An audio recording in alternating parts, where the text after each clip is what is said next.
Hi అండి, welcome to Jyothish kitchen. ఈరోజు మన కిచెన్లోని రెసిపీ వచ్చేసి అరటికాయలో మనం క్యాప్సికమ్ వేసి ఫ్రై చేస్తామండి. ఈ కాంబినేషన్లో కర్రీ కూడా చాలా బాగుంటుంది. ఇది పప్పు అలాంటివి వండుకున్నప్పుడు సైడ్ డిష్గా బాగుంటుంది. అయితే ఈ అరటికాయలో మంచి మంచి పోషకాలు ఉన్నాయండి. ఇది డయాబెటిక్ ఉన్న వరకైతే చాలా బెస్ట్ ఆప్షన్ అని చెప్పొచ్చు. అయితే ఇందులోని పోషకాలు, తయారీ విధానం చూసేద్దాం. ఇదిగోండి, అరటికాయలో క్యాప్సికమ్ వేసి ఫ్రై చేయడానికి నేను తీసుకున్న పదార్థాలు 3 అయితే అరటికాయలు తీసుకున్నాను. క్యాప్సికమ్ పెద్దదనమాట, ఒకటే తీసుకున్నాను. ఒక మీడియం సైజు ఆనియన్ తీసుకున్నాను. ఇవి కట్ చేసిన తర్వాత తయారీ విధానం చూద్దాం. ఇదిగోండి, నేను తీసుకున్న అరటికాయలు కట్ చేసి పెట్టుకున్నాను. అరటికాయలు చిన్నగా లేతగా ఉన్నాయి కదా, అందువల్ల 3 తీసుకున్నాను. అలాగే క్యాప్సికమ్ కట్ చేశాను, అలాగే ఆనియను, 2 అయితే పచ్చిమిర్చి చీలికలు, అది కరివేపాకు తరుగు. అయితే పోపు దినుసులు ఇవ్వండి. కొద్దిగా పచ్చిశనగపప్పు, కొద్దిగానేమో అంటే 1 టీ స్పూను, 1 స్పూను పొట్టు మినపప్పు. మీ ఇష్టం, పొట్టు మినపప్పు అయినా గుండుపప్పు అయినా వేసుకోండి. కొద్దిగా వెల్లుల్లి పొట్టు తీసి ఉంచాను, అలాగే ఎండుమిర్చి, జీలకర్ర, ఆవాలు. ఇప్పుడు తయారీ విధానం చూద్దాం. ఇదిగో ఫ్రై కోసం నేను స్టవ్ ఆన్ చేసి కడాయి పెట్టుకున్నాను. అయితే నేను ఆలివ్ ఆయిల్ వేస్తున్నాను. కొద్దిగానే వేసాను, ఎక్కువ అవసరం లేదు. చూసారా, మీ ఇష్టం, మీ దగ్గర ఏ ఆయిల్ ఉంటే అది ఏ బ్రాండ్ అయినా మీకు నచ్చింది మీరు వేసుకోండి. ముందుగా నేను వెల్లుల్లి పప్పులు వేస్తున్నాను. పచ్చిశనగపప్పు, మినప్పప్పు, వెల్లుల్లి. ఇవి కొంచెం ఎగడం టైం పడుతుంది కదా, ఇవి కొంచెం వేగిన తర్వాత అప్పుడు మనం జీలకర్ర, ఆవాలు, ఎండుమిర్చి వేద్దాము.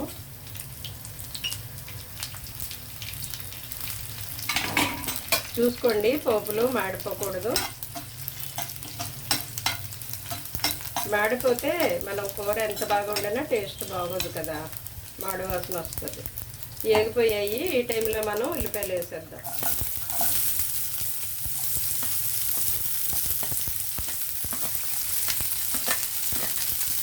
ఇలాగా ఈ రెండింటి కాంబినేషన్లో బాగుంటుందండి. ఎందుకంటే అరటికాయ త్వరగా అడుగంటేస్తుంది, మాడిపోతుంది ఫ్రై చేయడానికి.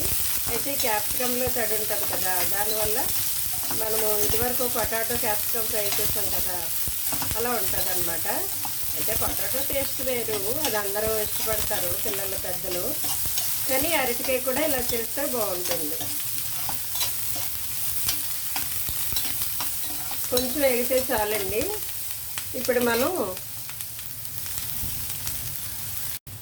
ఇప్పుడు కొద్దిగా పసుపు, సాల్ట్ వేసేద్దాము. కారం లాస్ట్లో వేయాలండి, ఎందుకంటే ముందే వేస్తే ఇవి కూరగాయ ముక్కలు వేయకుండా మాడిపోతాయి అన్నమాట. కూరకు సరిపడా ఇప్పుడే సాల్ట్ వేసేస్తున్నాను. నేను తీసుకున్న కూరగాయలకు సరిపడాను. ఇది ఒకసారి కలిపేసిన తర్వాత మనం అవి అరటికాయ, క్యాప్సికము, పచ్చిమిర్చి, కరివేపాకు తరుగు ఇవన్నీ వేసేద్దామండి. ఇదిగో కలిపేసాం కదా, ఇవన్నీ వేసేద్దాం ఇప్పుడు. అయితే ఇది ఫ్రై అయ్యే వరకు సిమ్లోనే ఉంచాలి. మనం ఆయిల్ ఎక్కువ వేయట్లేదు కదా, అయినా అరటికాయ లేతది కాబట్టి త్వరగా కుక్ అవుతుంది. ఎప్పుడైనా సెలెక్ట్ చేసుకునేటప్పుడు లేతవే తీసుకోవాలండి. అది ముదిరిపోతే కొంచెం ఉడకూడదు, ప్లస్ తీయగా ఉంటాయి అన్నమాట అరటికాయ ముక్కలు.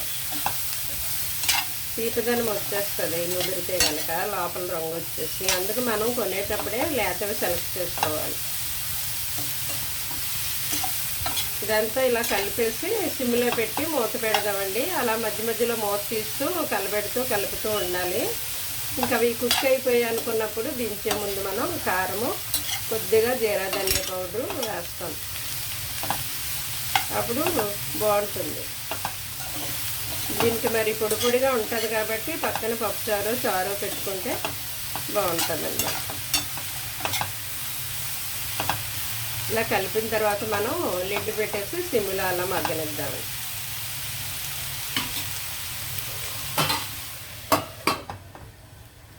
చూద్దామండి మన ఫ్రై ఎంతవరకు వచ్చిందో. ఉడికిపోయాయండి అరటికాయ ముక్కలు. చూసారా, ఇలా స్మాష్ అయిపోతున్నాయి. కానీ మరీ చిదిగిపోకూడదు, ముక్కల్లా కనిపిస్తేనే బాగుంటుంది. ఒకవేళ మీకు ఇలా ఫ్రై అవ్వకుండా మాడిపోతుంది అనుకుంటే కొద్దిగా వాటర్ చిలకరించుకోండి. లేదు మాకు ఆయిల్ ఎక్కువ కావాలి అనుకుంటే మీ ఇష్టం మరి. కానీ ఇలా బెటర్ కదా, ఆరోగ్యం ఇంపార్టెంట్ మనకి. సో తక్కువ ఆయిల్ తక్కువ సాల్ట్ తింటే మంచిదండి. నేను ఈ టైంలో ఇప్పుడు కారం వేస్తున్నాను. ఇది ఫ్రైయే కాబట్టి ఎక్కువ అవసరం లేదు, కూరగాయలే కదా. ఒక అర స్పూన్ వేసాను సరిపోతుంది. అలాగే కొద్దిగా జీరా ధనియా పౌడర్ వేస్తున్నానండి. ఇదంతా ఒకసారి కలిపేసి మళ్ళీ 1 మినిట్ అలా ఉంచుదామండి. ఇంకంతే, ఆపేసి డిష్ అవుట్ చేయొచ్చు మనం. ఇది అదే చెప్పాను కదా, పప్పు టమాటో, పప్పు చారు అలాంటి వాటికి సైడ్ డిష్గా బాగుంటుంది. ఇది వేడివేడిగా ఉన్నప్పుడు తింటే బాగుంటుందండి, చల్లారినా కూడా బాగుంటుంది. కాకపోతే ఏదైనా వేడిగా ఉన్నప్పుడు తింటేనే బాగుంటుంది కదా. సో వీలైనంత వరకు వేడిగా తినడానికి మనం ట్రై చేయాలి. ఇదంతా బాగా కలిపిన తర్వాత 1 మినిట్ మూత పెట్టి మగ్గనిద్దామండి. ఈ కారము జీరా ధనియా పౌడరు ఇదంతా దీనికి పట్టాలి కదా. సో మూత పెట్టేసి 1 మినిట్ మగ్గనిద్దాం. ఓకే, 1 మినిట్ అయిపోయిందండి. నేను మూత తీసాను. ఇక చూసారా పొడి పొడిగా ముక్కలు ఎలా కనిపిస్తున్నాయో, ఇలా ఉండాలన్నమాట. అయిపోయిందండి. ఇంకా ఆపేసి మనం డిష్ అవుట్ చేసుకోవడమే. బాగుంటుంది ఈ కాంబినేషన్లో కూడా. మీరు కూడా ట్రై చేయండి. మరి ట్రై చేసి ఎలా వచ్చిందో నాకు కామెంట్ చేయండి. డిష్ అవుట్ చేద్దాం. ఇదిగోండి, ఫైనల్గా వేడివేడిగా మన అరటికాయ క్యాప్సికమ్ ఫ్రై రెడీ అయిపోయింది. అయితే క్యాప్సికమ్లో ఉండే పోషకాలు మనం ఇదివరకే తెలుసుకున్నాం కదండి. అయితే అరటికాయలో ఉండే పోషకాలు ఇప్పుడు తెలుసుకుందామండి క్లుప్తంగాను. అరటికాయలో విటమిన్ సి పుష్కలంగా ఉంటుంది. అలాగే vitamin B6, fibre, pre diabetic అంటే డయాబెటిక్ ఉన్నవారికి రక్తంలో గ్లూకోజ్ నియంత్రించేందుకు సహాయపడుతుందటండి. ఇది పేగుల పనితీరును మెరుగుపరుస్తుంది. అరటికాయలో అలాగే అరటి పళ్ళలో ప్రీ నోలిక్ సమ్మేళనాలు పుష్కలంగా ఉంటాయట. ఇవి క్యాన్సర్ నిరోధకం మరియు ఇన్ఫ్లమేటరీ అలాగే గుండె జబ్బుల్ని తగ్గిస్తుందట. ఇవి ప్రీబయోటిక్ ప్రభావాన్ని చూపిస్తాయి, అంటే మన పొట్ట ఆరోగ్యంగా ఉంటుందటండి. మన గట్ హెల్త్కి ఇది చాలా బాగా పనికొచ్చే బ్యాక్టీరియాని సృష్టిస్తుందంట. ఇందులో పొటాషియం ఎక్కువగా ఉంటుంది. ఇది కండరాల సంకోచము, రక్తపోటును నియంత్రించడంలో సహాయపడుతుంది. అలాగే అరటిపండుతో పోలిస్తే అరటికాయలో చక్కెర శాతం తక్కువగా ఉంటుంది. ఇందులో పెక్విన్ రెసిస్టెంట్ స్టార్చ్ ఉంటుందట, అందువల్ల బ్లడ్ షుగర్ని కంట్రోల్లో చేస్తుందట.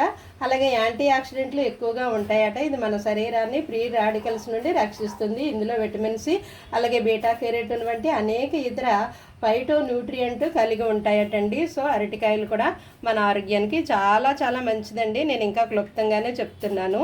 సో అప్పుడప్పుడు అరటికాయ తిందాం, మన ఆరోగ్యాన్ని మనం కాపాడుకుందాం. ఎందుకంటే గట్ హెల్త్ బాగుంటేనే మన ఆరోగ్యం బాగుంటుంది. సో పొట్టకి పేగులకి చాలా మంచిది. అప్పుడప్పుడు అరటికాయ తిందాం. Thank you.